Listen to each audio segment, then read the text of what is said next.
Are you off buying gold and Bitcoin and I think somewhere? all roads lead to inflation. We're going to end up But does all roads lead to inflation? Therefore, gold is a good investment. Is Bitcoin a good investment to you? I'm long gold. I'm long Bitcoin. That was Paul Tudor Jones, one of the world's richest billionaires, and he's spoken about Bitcoin 2 previous times, and it led to insane pumps. And I have a shocking Bitcoin price prediction based off what we're seeing by the billionaires, everybody. So Paul Tudor Jones has over $8 billion, and he's known for 2 big trades primarily. Now, one of the first trades he's known for is trading in interest rates and currencies, but it's the next trade that has everyone shocked because, he does have an uncanny knack for finding winning investments, and his previous famous trade was betting big on Nvidia, and now he is saying go long on Bitcoin. But what does this mean for Bitcoin's price, and has Paul's comments affected Bitcoin's price before? Well, the charts are kind of shocking, if I'm going to be quite honest here. So we can see 3 different times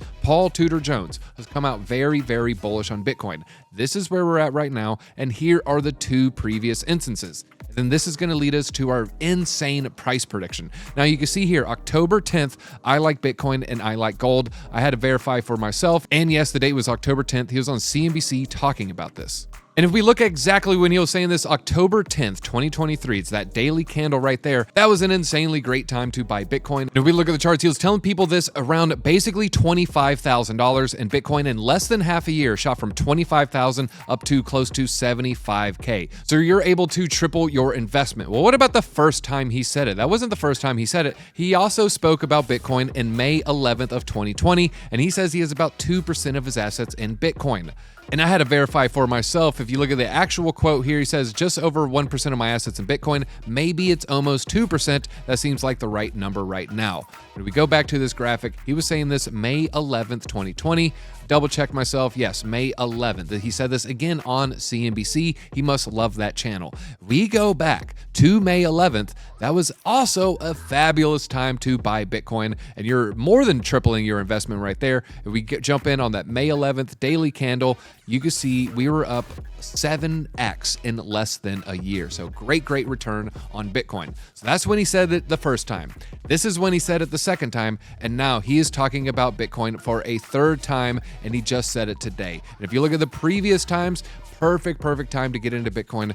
But what about the price target? Well, for that, folks, we're going to be switching gears and talking about some different billionaires. The billionaires we're talking about is an investment research firm, Bernstein, not the Bernstein Bears.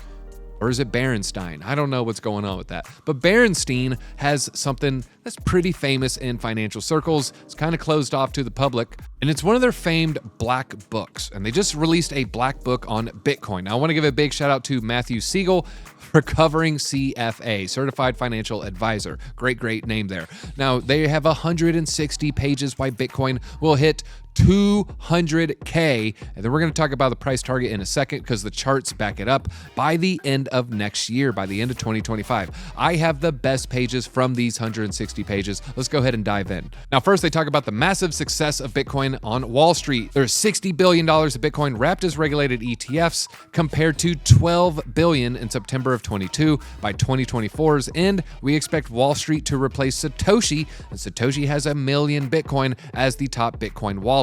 And in this new institutional era, in our view, we could push Bitcoin to a high of 200K by the end of 2025. Now let's talk about some of the ways it can do that. Now first, they have a very great take, and it involves AI and Bitcoin mining. Bitcoin costs a lot of money to mine. It's usually pretty close to the price of Bitcoin. And so they're expecting 20% of the Bitcoin mining power to be used for AI by 2027. So just a short 3 years from now. But what does AI stealing the compute power for Bitcoin do to its price? Well, for that, we got to go to the hash rate, because the hash rate is indirectly linked to Bitcoin's price. Now, the more it costs money to mine a Bitcoin, typically the more it costs on the open market. If a miner has to pay $70,000 to mine a Bitcoin, probably doesn't want to sell it for $50,000. Also, if it costs $100,000 to mine Bitcoin, just because so many people competing for blocks, you probably don't want to sell it for too much less than 100K. Now, hash rate can sometimes front run prices. Now, I'm going to go ahead and hide here so we can really see. Now, here you can see massive Bitcoin price dip. The black line is the price, the blue line is the hash rate. Well, the hash rate kind of fell before the price. You can see here, hash rate started to fall May 14th, and the hash rate can actually front run Bitcoin's price, especially when we're talking about pumps. Now here you can see hash rate bottom. This was the China band, and it bottomed on July 1st, 2021, and then it was just slow and steady up and to the right. But the price didn't bounce until July 21st, so it took about 3 weeks later. And you can see this again here, where the hash rate started to bounce on December 27th, and you see the price didn't start bouncing until about January 12th. So yet again, about 3 weeks later. And here you can see it's even a little bit more, started to bounce August 28th, and price didn't jump until October 15th. So kind of front runs it by about 3 weeks. And if we look right above my head today, hash rate is skyrocketing. And so now it looks very likely for Bitcoin's price to follow.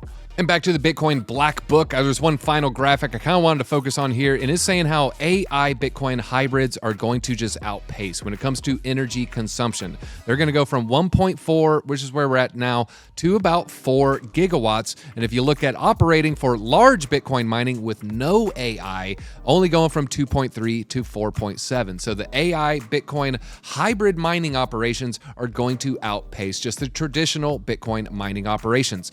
And if you're wondering, how does AI trying to get this compute affect Bitcoin's price? Well, if you're selling electricity, or you're selling Bitcoin mining hardware, or if you're just selling storage space, if you have one customer, you can't charge as high a price as if you have 2 customers. So AI is going to be competing with Bitcoin when it comes to energy consumption and these chips. And so that is going to make it more expensive to mine Bitcoin, and that typically is going to lead to a nice pump. But back to the 200K.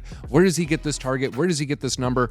Well, folks, like I said earlier, we went from 25K to 75K. That was about a tripling, or a 200% pump. If we go to the price today and we pump 200%, well, look at the number that we're getting here, folks. On the right, all the way above my head, $199,000 Bitcoin. So basically, $200,000 Bitcoin, very doable, very achievable. And in fact, Paul Tudor Jones, last time he tweeted bullishly about Bitcoin, we ended up tripling in price. And if we triple today, that is $200,000. So the billionaires are in. The billionaires are releasing the reports. We got Paul Tudor Jones bullish. We got Berenstein bullish. Everybody is bullish. The only question is, are you bullish? That's all I got for Bitcoin. I'm DZ for Discover Crypto, and I'll see you at the top.